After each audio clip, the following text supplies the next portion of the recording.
Cerita dimulai dengan seorang pria bernama Maman, seorang pegawai pemeriksa tiket di sebuah stasiun kereta api. Maman adalah sosok yang pendiam, sudah menikah dan memiliki 2 orang anak. Setiap hari hidupnya diisi dengan rutinitas yang monoton, bekerja dari pagi hingga malam tanpa banyak variasi dalam hidupnya. Kebosanan mulai menyelimuti Maman yang merasa hidupnya sekedar berjalan tanpa arah. Namun suatu malam, peristiwa tak terduga terjadi. Saat sedang berjalan pulang dari stasiun, Maman melihat 2 orang pria yang tampak memaksa seorang wanita untuk bermain futsal dengan mereka. Tanpa berpikir panjang, Maman segera bertindak untuk menyelamatkan wanita tersebut. Setelah berhasil menolongnya, wanita yang memperkenalkan dirinya sebagai Mia mengajak Maman untuk mampir ke tempat tinggalnya sebagai ungkapan terima kasih. Meskipun sedikit ragu, Maman akhirnya mengikuti ajakan itu. Keesokan harinya, Maman kembali menjalani rutinitasnya seperti biasa di stasiun. Ketika sedang bekerja, dia mengalami situasi yang tidak menyenangkan. Salah satu penumpang meremehkannya dan berbicara dengan nada kasar. Meskipun terganggu, Maman tetap menahan emosinya. Sore harinya saat pulang dari bekerja, Maman melihat sebuah keributan terjadi di sebuah bar dekat stasiun. Berniat melerai perkelahian itu, Maman justru terluka pada tangannya. Di tengah perjalanan, Maman memutuskan untuk membersihkan lukanya di tepi sebuah kolam. Saat sedang membersihkan luka tersebut, tiba-tiba seorang gadis muda bernama Sumi menghampirinya. Sumi memperhatikan luka di tangan Maman dan dengan sigap menawarkan sapu tangan untuk menutupnya. Maman berterima kasih, namun dalam benaknya hal aneh mulai terjadi. Dia mulai membayangkan hal-hal yang tidak nyata. Maman membayangkan Sumi membawanya ke sebuah kolam renang besar yang tak berisi air.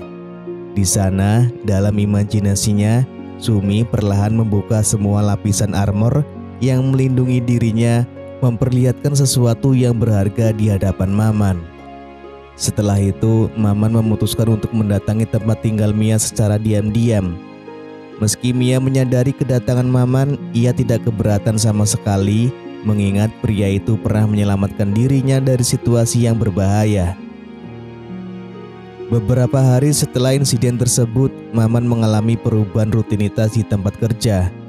Karena luka di tangannya, atasannya menugaskannya sementara waktu untuk mengurus kebersihan di stasiun.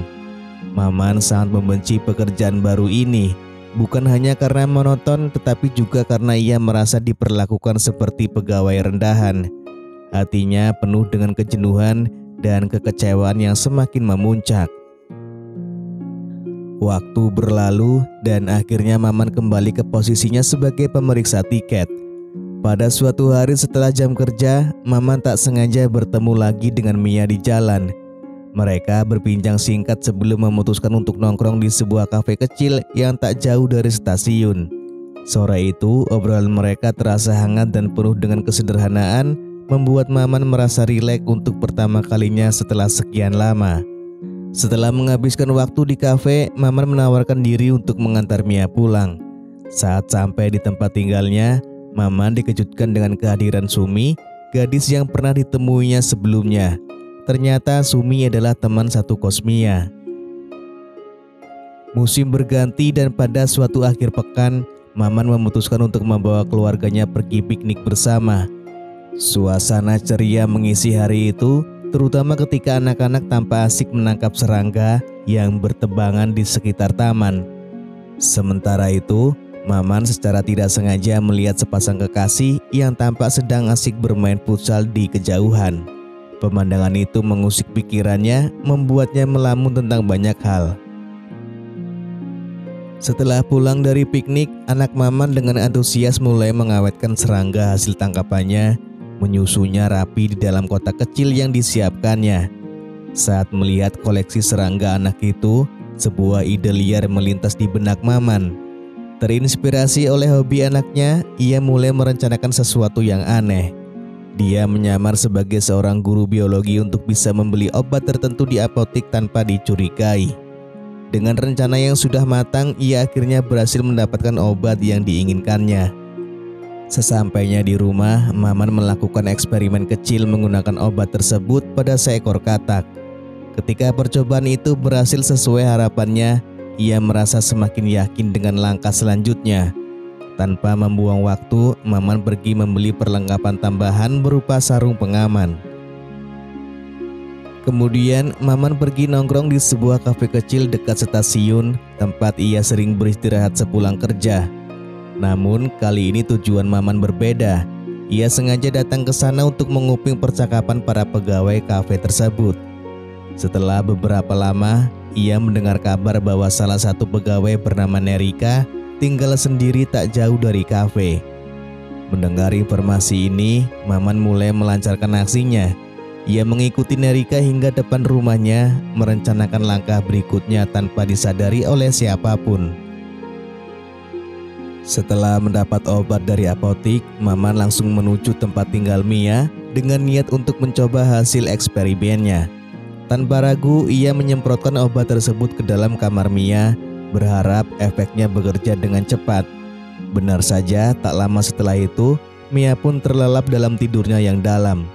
Merasa puas dengan keberhasilan eksperimen tersebut, Maman kemudian meninggalkan tempat Mia dan bergegas menuju rumah Nerika.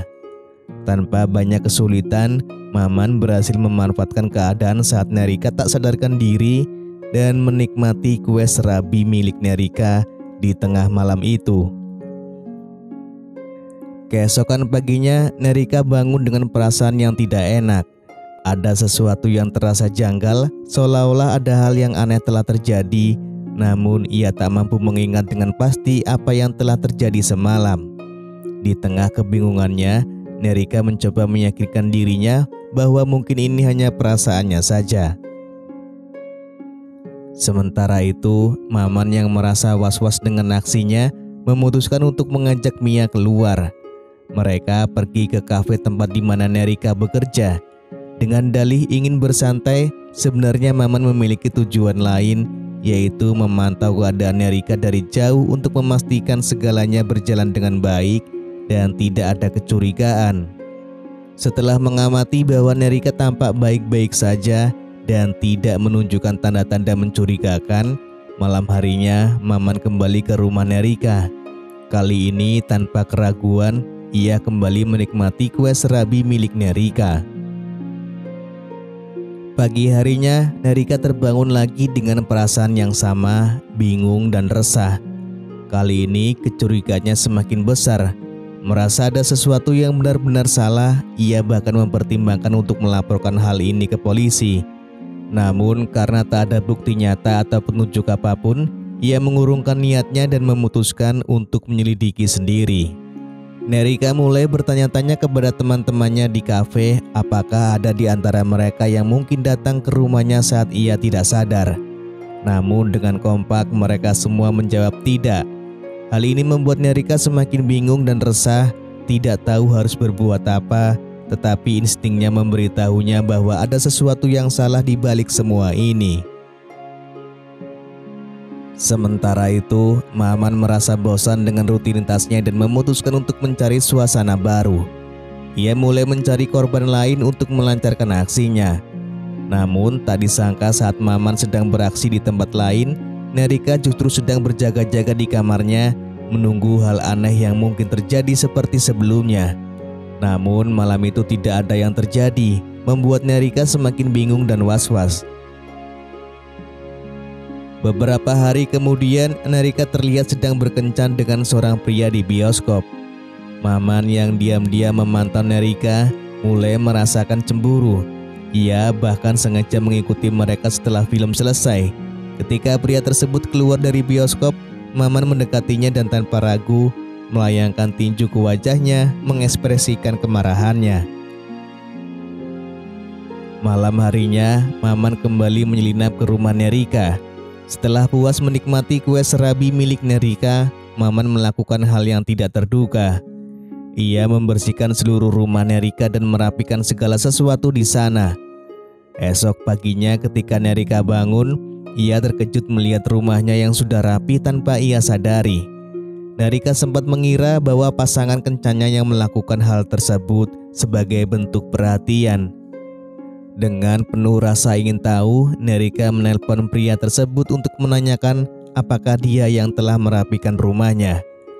Namun pria itu terdengar dingin dan mengatakan bahwa ia tidak lagi ingin berhubungan dengan Nerika, membuat Nerika semakin bingung dan kesal.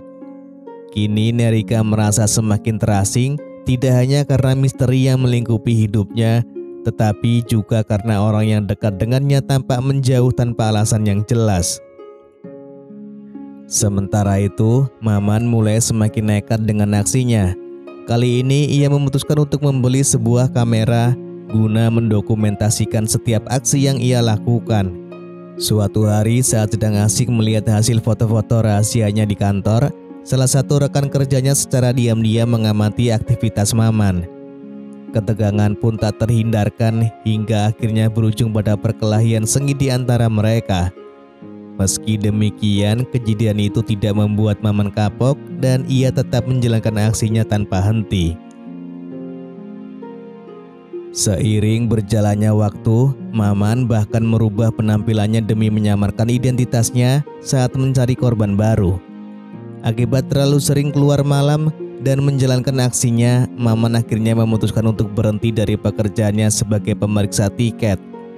Hal ini mulai menimbulkan kecurigaan dari istrinya. Sang istri yang merasa ada yang tidak beres dengan perubahan sikap suaminya, marah-marah dan menuntut penjelasan. Namun Maman yang kini semakin acuh hanya mengabaikan istrinya dan pergi tanpa memberikan penjelasan apapun. Setelah meninggalkan rumah, Maman kembali mendatangi rumah Nerika. Namun kali ini ada sesuatu yang berbeda. Ia sengaja tidak menggunakan obat bius yang biasa dipakainya untuk membuat korbannya tak sadarkan diri. Anehnya, Nerika sudah menyadari bahwa Maman adalah orang yang selama ini menyelinap ke rumahnya dan melakukan hal-hal aneh. Meskipun demikian, malam itu Nerika memilih untuk berpura-pura tidur, membiarkan Maman melanjutkan aksinya. Keesokan paginya, Maman memutuskan untuk mendatangi kafe tempat Nerika bekerja. Di sana Nerika tampak sangat ketakutan melihat kehadiran Maman yang hanya membuat situasi semakin tegang. Ketakutan itu akhirnya mendorong Nerika untuk meminta dua rekan kerjanya menginap di kosannya malam itu, berharap hal tersebut bisa memberikan rasa aman. Malam harinya, Maman kembali bersiap untuk mendatangi kosan Nerika. Sebelum pergi, Maman dengan sengaja menggunakan obat bius untuk membuat istrinya pingsan agar bisa bebas melakukan aksinya. Setelah itu, ia pun langsung menuju kosan Nerika dan melancarkan aksinya. Malam itu tak hanya menikmati kue serabi milik Nerika, tetapi juga milik kedua temannya. Aksi Maman kali ini berbeda, karena dia dengan ceroboh tidak menggunakan masker yang biasa dipakainya. Akibatnya setelah puas melakukan aksinya, Maman justru ikut tertidur di tempat itu. Pagi harinya Maman terbangun dan terkejut saat mendapati dirinya kepergok oleh salah satu teman Nerika yang langsung berteriak meminta pertolongan. Tak butuh waktu lama, warga sekitar berdatangan ke tempat kejadian. Namun yang aneh, Maman sama sekali tidak menunjukkan rasa takut. Dia hanya bersikap tenang, bahkan tersenyum menatap kerumunan yang mulai marah dan heran melihat kelakuannya. Setelah kejadian itu, Nerika dibawa ke kantor polisi untuk membuat laporan atas apa yang dilakukan Maman. Akan tetapi situasi berubah saat Nerika tiba-tiba memutuskan untuk membatalkan laporannya. Dalam kejutan besar, Nerika mengaku bahwa ia sebenarnya merasa nyaman dan senang setelah memberikan kue serabinya kepada Maman. Dan akhirnya film pun selesai.